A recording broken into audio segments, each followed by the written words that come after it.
Good evening, visitors. Welcome to the Australian War Memorial's Last Post ceremony. My name is Richard Cruz, and joining us today from the Australian Army is Major John Vantoff. We welcome the veterans who have served, those that are still serving, and the families that support them. Today we warmly welcome the family of Private William John Armstrong, whose story will be read shortly. Family will be laying tributes at the base of the Pool of Reflection. We're also honoured to welcome the delegation of senior United States Army officers, including Lieutenant General James Barclay III, Deputy Chief of Staff, who will also be laying a wreath. Major General William Hicks, Deputy Director, Chief of Staff, Army Capabilities Integration Centre. Major General Robert Dice, Director, Force Development. Major General Michael Williamson, Assistant Deputy of Acquisition and Systems Management, Office of the Assistant Secretary of the Army, Acquisition, Logistics and Technology. And the Senior Company Officer, Major General Jeff Singleman, Head Modernisation and Strategic Planning, Australian Army. We also acknowledge the members of the RSL and Services Clubs who are watching the broadcast of this ceremony around Australia. And this evening we're also joined by visitors who will be laying wreaths. Could I ask you to please stand and join in singing the National Anthem.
The Australian War Memorial was the vision of Charles Bean, Australia's First World War official historian.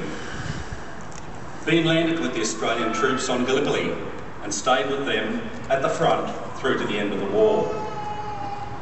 The idea of this national memorial and museum came to him at Pozières, France, in the depths of the bloody fighting of 1916.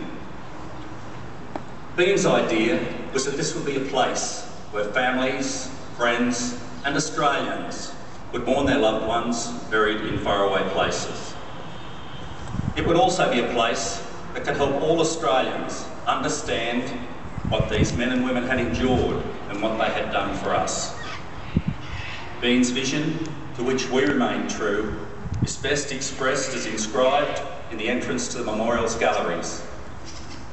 Here is their spirit in the heart of the land they loved, and here we guard the record which they themselves made. Tonight we will read the story behind just one of those on the Roll of Honour, which lists the more than 102,000 men and women who have given their lives for us in war and other operations over more than a century. But first we present a lament, Flowers of the Forest. Wreaths or floral tributes will now be laid at the base of the Pool of Reflection.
Today we remember and pay tribute to Private William John Armstrong of the 24th Battalion, who was killed in action in France in the First World War. William Armstrong was born in 1893, one of three children of Donald and Miriam Armstrong of Mansfield in Victoria. After his schooling in Mansfield, Armstrong trained as a school teacher and taught at Preston State School and others in the Wangaratta district in the years before the war. He enlisted in the AIF at Castlemaine in October 1916 and underwent a period of training at the Royal Park in Melbourne as reinforcement for the 23rd Battalion. He left Australia in November, headed for the training camps in England. Armstrong did not arrive in France until November 1917, whereupon he was transferred to the 24th Battalion to reinforce losses the battalion had suffered during the Third Ypres campaign. Though Armstrong arrived too late to fight at Passchendaele, he was with the battalion when it blunted the German advance towards the vital railway junction at Hazelbrook during the German Spring Offensive in April 1918. With the tide turned in the Allies' favour, they too were on the offensive, and Armstrong took part in the fighting at Hamel and at Amiens in July and August, helping to push the German army back towards the Hindenburg Line. On the 31st of August 1918, as the 24th Battalion prepared to take part in the 2nd Division's assault on Mont Saint-Quentin, German artillery bombarded the Australian positions, causing a number of casualties. A chance shell landed in the 24th Battalion trenches near the village of Cleary, killing approximately 10 men. Among those killed was Private William Armstrong, who was just 24 years old when he died. He was buried with his comrades in a communal grave inside the trench, and after the war was reinterred at Peron Communal Cemetery Extension, France. A small notice of his death appeared in the Wangaratta Chronicle, describing him as a fine young fellow who had many friends in the district. William Armstrong is listed on the Roll of Honour on my right, along with more than 60,000 others from the First World War. His photograph is displayed today beside the pool of reflection. This is but one of the many stories of courage and sacrifice told here at the Australian War Memorial. We now remember Private William John Armstrong and all of those Australians who have given their lives in the service of our nation.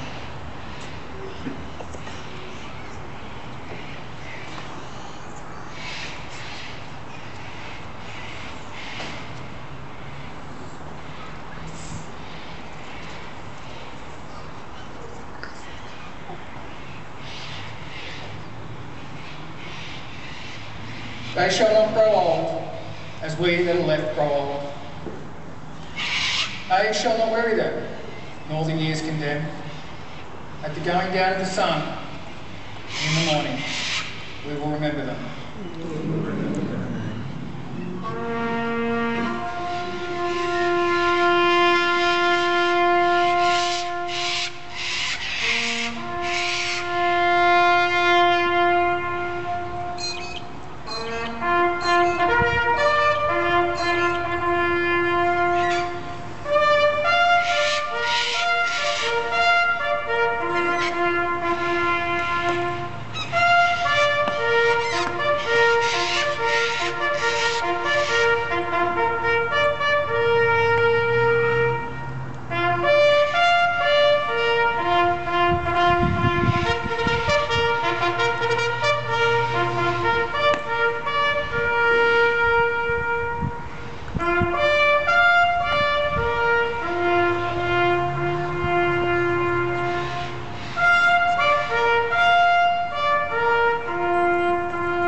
Lest we forget.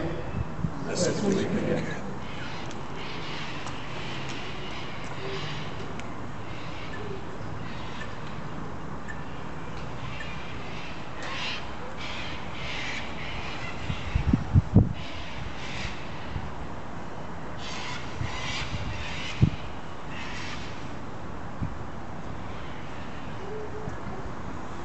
We leave you this evening with the words of the memorial's founder, Charles Bean.